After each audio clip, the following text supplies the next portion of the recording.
ಆ ತಪಸ್ಸು ಒಂದು ತಪಸ್ಸಲ್ಲ, 3 ತಪಸ್ಸು.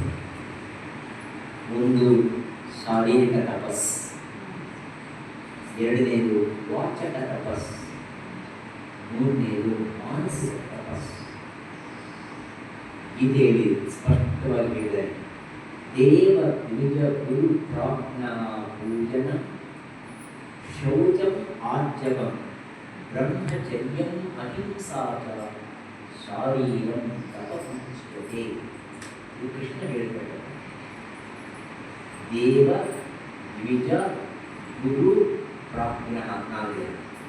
ದೇವ ದೇವತೆಗಳು, ದ್ವಿಜ ಅಂದರೆ ಬ್ರಹ್ಮ ಜ್ಞಾನವನ್ನು ಹೊಂದಿರುವ ಬ್ರಾಹ್ಮಣರು, ದ್ವಿಜ ದೇವ ದ್ವಿಜ ಗುರು ಗುರುಗಳು, ಪ್ರಾಜ್ಞಃ ಅಂದರೆ ಮಹಾತ್ಮ ಜ್ಞಾನಿಗಳು.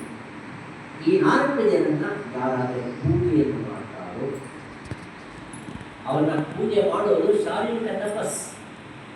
ಮಹಾತ್ಮರು ಬಂದರೆ ಅವರಿಗೆ ಕಾಲಿಗೆ ನಮಸ್ಕಾರ ಮಾಡೋದಾಗಲಿ, ಅವರಿಗೆ ಸೇವೆ ಮಾಡೋದಾಗಲಿ, ಸ್ಥಾನ ಸೇವಾ, ಅಂಗ ಸೇವಾ, ಆತ್ಮಸೇವಾ, ಭಾವಸೇವಾ ಇತ್ಯಾದಿ ಸೇವೆಗಳ ಮೂಲಕ ಈ 4 ಜನಗಳನ್ನು ಅವರಿಂದ ಜ್ಞಾನವನ್ನು ಹೊಂದೋದಕ್ಕೋಸ್ಕರವಾಗಿ ನೀವು ಮಾಡಿರ್ತಕ್ಕಂಥ ಸೇವೆಗಳಿದೆಯೋ ಅದು ಶಾರೀರಿಕ ತಪಸ್.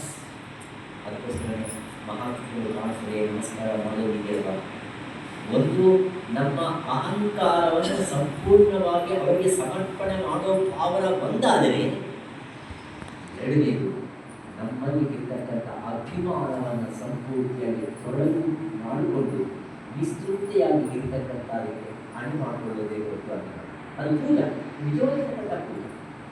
ಹಲವಾರು ಜನ ಪೂಜೆ ಮಾಡ್ತಾರೆ, ಪೂಜೆ ಮಾಡ್ತಾರೆ ಗೊತ್ತಾಗಲ್ಲ. ಆ ಪೂಜೆ ಮಾಡುವಾಗ ಒಂದು ಫೋಟೋ ಇಡ್ತಾರೆ, ಅದಕ್ಕೆ ಅಲಂಕಾರ ಮಾಡ್ತಾರೆ, ಅಕ್ಷತೆ ಕಾಳು ಅದು ಇದು ಎಲ್ಲ ಇಟ್ಕೊಳ್ತಾರೆ. ಅಷ್ಟೊತ್ತರ ಶುರುವಾಗುತ್ತೆ. ಅವಾಗ ಅಕ್ಷತೆ ಕಾಳು ತಗೊಂಡು ಪಟ ಪಟ ಹೊಡಿತಾರೆ. ಹೂಗಳು ಏನು ಅಲ್ಲಿಂದ ಇಲ್ಲಿ ಬಿಸಾಕೋದು. ನಿಮ್ಮನ್ನು ಕೂಡಿಸಿ ಅದು ಮಾಡಿ, ಅಕಸ್ಮಾತ್ ಆ ಜಾಗದಲ್ಲಿ ನೀವೇ ಕೂರಿಸಿದ್ರು ನಿಮಗೆ ಆ ರೀತಿಯಾಗಿ ಪೂಜೆ ಮಾಡಿದ್ರೆ ನಿಮ್ಗೆ ಏನಾಗುತ್ತೆ ಅಲ್ವಾ? ಅದು ಪೂಜಾ ಅನ್ನಿಸ್ತೋ ಪನಿಷ್ಮೆಂಟ್ ಅನ್ನಿಸ್ತೋ? ಪೂಜೆ ಮಾಡ್ತಾ ಇದ್ದೀರಿ ಆ ಸ್ವಾಮಿಗೆ ಆ ಸ್ವಾಮಿಗೆ ಆ ಹೂಗಳನ್ನು ಸಮರ್ಪಣೆ ಮಾಡುವ ಕೋಮಲದಿಂದ ಆ ಅರ್ಶನ ಕುಂಕುಮ ಹಚ್ಚೋದ್ರಲ್ಲೂ ಅಷ್ಟೇ, ಎಷ್ಟು ಹಚ್ಚಿದ್ರೆ ಚಂದನ ಅಟ್ಟೆ ಹಚ್ಚಬೇಕು. ಸಿಕ್ಕಿದೆ ಅಲ್ವಾ ಕುಂಕುಮ ಅರ್ಶನ ಅಂತಂದ್ರೆ ಮೆತ್ತದ್ರೆ ಅದು ಎಷ್ಟು ಪನಿಷ್ಮೆಂಟ್. ಅದು ಪೂಜೆ ಮಾಡೋದು ಅದೊಂದು ಕೌಶಲ್ಯ, ಅದು ಶಾರೀರಿಕ ತಪಸ್. ಶಾರೀರಿಕ ತಪಸ್ ದೇವ ದ್ವಿಜ ಗುರು ಪ್ರಾಜ್ಞಃ ಪೂಜನ ಶೌಚಂ ಶುಚಿಭೂತವಾಗಿರೋದು, ಶಾರೀರಿಕವಾಗಿರ್ತಕ್ಕಂಥ ಶುಚಿ, ಮಾನಸಿಕವಾಗಿರ್ತಕ್ಕಂಥ ಶುಚಿ.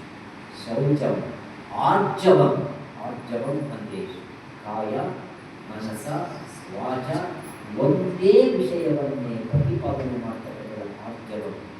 ಬ್ರಹ್ಮಚರ್ಯಂ, ಬ್ರಹ್ಮಚರ್ಯಂ ಅಂದರೆ ಸಂಸಾರಿಗಳು ಬ್ರಹ್ಮಚರ್ಯವನ್ನೇ, ಬ್ರಹ್ಮಚಾರಿ ಬ್ರಹ್ಮಚರ್ಯವನ್ನೇ, ವಾನಪ್ರಸ್ಥಾಸನೂ ಬ್ರಹ್ಮಚರ್ಯವನ್ನೇ, ಸನ್ಯಾಸನೂ ಬ್ರಹ್ಮಚರ್ಯ. ಬ್ರಹ್ಮಚರ್ಯ ಅಂದರೆ ಬ್ರಹ್ಮ ಸ್ವರೂಪದಲ್ಲಿ ತಮ್ಮ ಮನಸ್ಸನ್ನು ಲಗ್ನ ಮಾಡೋದಕ್ಕೆ ಏನಿದೆಯೋ ಅದು ನಿಜವಾಗಿರ್ತಕ್ಕಂಥ ಬ್ರಹ್ಮಚರ್ಯ. ಮತ್ತೆ ಇವೆಲ್ಲ ಮಾಡೋದು ಬ್ರಹ್ಮಚರ್ಯ ಅಹಿಂಸಾದರೆ ಶಾರೀರಿಕ ತಪಸ್. ಇನ್ನು 2ನೇ ತಪಸ್ಸು ವಾಚಕ ತಪಸ್. ಅನುದ್ವೇಗಕರಣ ವಾಕ್ಯ, ಉದ್ವೇಗ ಪೂರಿತವಾಗಿರ್ತಕ್ಕಂಥ ವಾಕ್ಯಗಳನ್ನು ಮಾತಾಡದೇ ಇರು. ಕೋಪ ಬಂದ್ರೂ ಉದ್ವೇಗ ಬೇಕಾಗಿದೆ, ಶಾಂತವಾಗಿ ಹೇಳಿ, ಹೇಳಬೇಕಾದ್ರೆ ಶಾಂತವಾಗಿ ಹೇಳಿ.